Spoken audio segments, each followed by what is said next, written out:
So this video looks at how we make a 7-segment display, and we're just going to look at some introductory aspects to get you started. There'll be a later video with more information as well. So for this one, first of all we need to plan it out, which means, and get the background info. So what is a 7-segment display? It is a display for showing numbers, and it was before you had really complex digital displays. You can see here we've got a sort of like the number 8 that's been made using the more regular rectangular aligned bits. If I was to go over the top of these and highlight in a particular way, we might find that we would see certain numbers coming out. Okay, so you see that makes it 5. That's 5. The idea here is that we have a number of LEDs, 3 seems to work really nicely, on each section. And we light up each bank of LEDs according to the number that we're wanting to display. So there are 7 of them, 1, 2, 3, 4, 5, 6, and the middle one 7. That's why it's called a 7-segment display, because there's 7 segments. So for instance, our example of the number 5, to turn a 5 on, we have to turn on 2, 1, 7, 4, and 5. So these are the sections that we turn on to display the number 5. Okay, now, so that's the concept. Some of you might be able to get started from there. But getting into a little bit more detail, each section, if we take a look at those, is 3 LEDs connected, and they'll have to be connected plus, minus, plus, minus, plus, minus, and somewhere in the mix there needs to be a resistor. So we'll have a resistor. The resistor again stops the LEDs from blowing up, and they'll be connected in a bank of 3 nicely like that. And you'll have a positive supply, and you'll have a negative. So this might be on a 9-volt battery, 9-volt red wire on a 9-volt battery, and the negative would go to the black wire. However, so I'll do the however shortly. So we'd have 7 of these sections arranged as we've got them set up over here.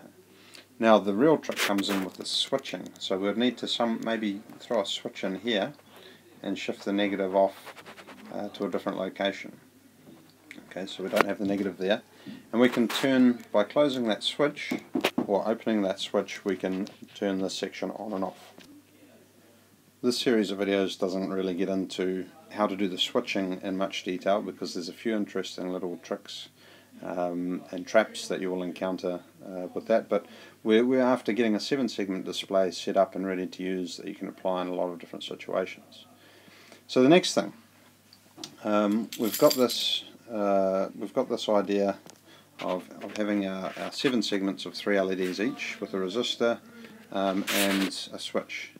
We're not going to worry about the switch in this, so we're just going to kind of cut it off here, and we're going to deal with this section.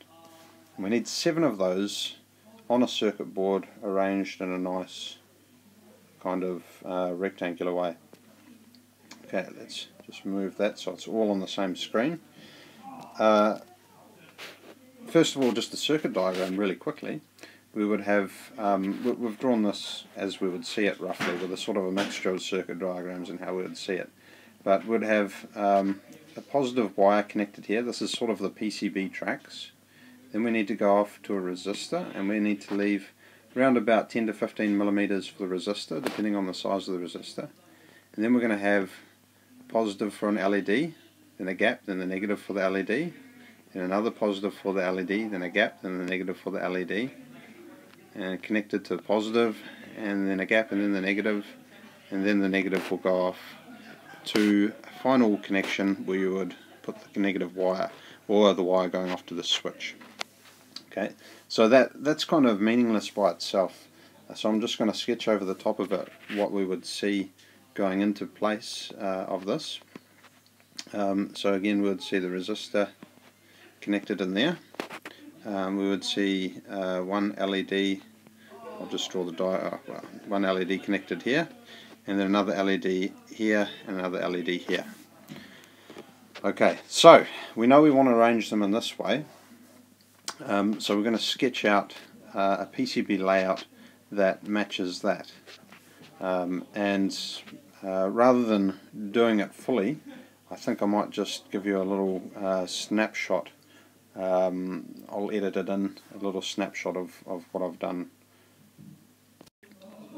Okay, so on my piece of paper that I've just inserted, you can see I've used that square layout from over here, and I've pretty much just made it, I don't know if you can see, there's some fine lines sketching the outline, and then I've put the dots where the LED legs will be soldered and where the holes will be drilled to stick the legs through before they're soldered, in place along each of the sections.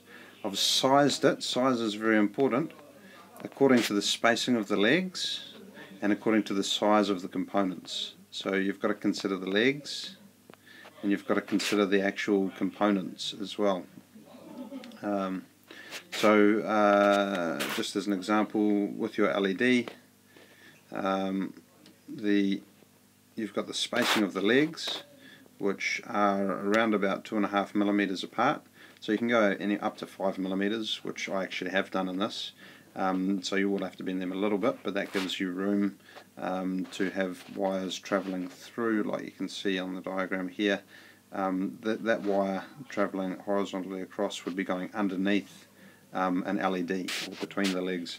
So the legs is about 2.5 millimeters to 5 millimeters, and the top of the body is around about, not to scale on my diagram, but it's around 5 millimeters. So you've got to leave space for them to sit side by side across, let's draw this on our diagram, across here, here and here, to make sure there's enough room. And I've also left room for my resistors. You'll notice there's 7 of them. There's 7 gaps for the resistors, and there's a common negative down here where they're sharing the negative. I've tried to be consistent in a number of things I've done. This is just a nice little tip which will help you, and your circuits tend to function better if you follow these sorts of tips. Trying to keep it tidy. You can see I've tried to align everything to a grid. So use a grid where you can, some light pencil marks to help lay it out. And I've also tried to keep similar components together. So all the resistors are together in one section, all down the side there. They're not important to the display, to what you see as a user when you're using your display, but they're important to the function of the circuit. But people don't have to see that. It's going to be easier for you to solder, and it's going to look tidier, and therefore be easier to find any problems or faults in the circuit if you put them nice and tidy in that sort of regular grid. And the other thing I've done is I've worked with my groups of LEDs. It can be confusing about working out positives and negatives, so I've stuck with a convention. This is just my own little convention. Positive is the top and negative at the bottom, and I've worked my way down. So you generally try to work left to right and top to bottom, and that'll solve your issues. So I've actually cut through the improvement of the design, but I'll tell you one improvement that we could make on this.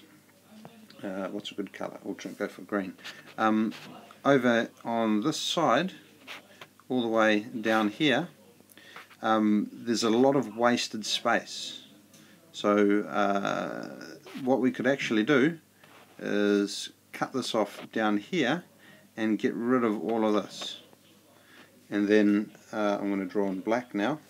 And then instead of having that wasted copper down there, I could just connect it straight down there. And that's going to be a little bit more efficient. We can use less copper board, and it's just going to help the whole process. Now, one other feature you might have noticed, and then we'll finish up, is that I've got these little dots just over here by the resistors. What I've done there, those dots are just reminders to me that I'm going to feed the wire through them to add strengthening. Okay, and same down here for the negative. So each of my 7 positive wires are going to solder onto there, with the resistors next to them there, going down, and those holes are just going to be drilled like about 2 to 3 millimeters so that I can stick wire through. And I'll just show you how that's going to look. This is the side view of your board, and if we draw a wire coming through, what I'll do is have my positive wire coming through, and then boom, it's going to stick on there, and you solder just into here. So this is meant to be my soldered connection. And there we go. I think that's pretty much covers it. Yeah, so I'm going to have a nice array of connections all along this side with all of my wires, which might be helpful later on. I'm hoping it'll be helpful. I can modify my design further down the track if I really need to. So now I'll go make it on real PCB.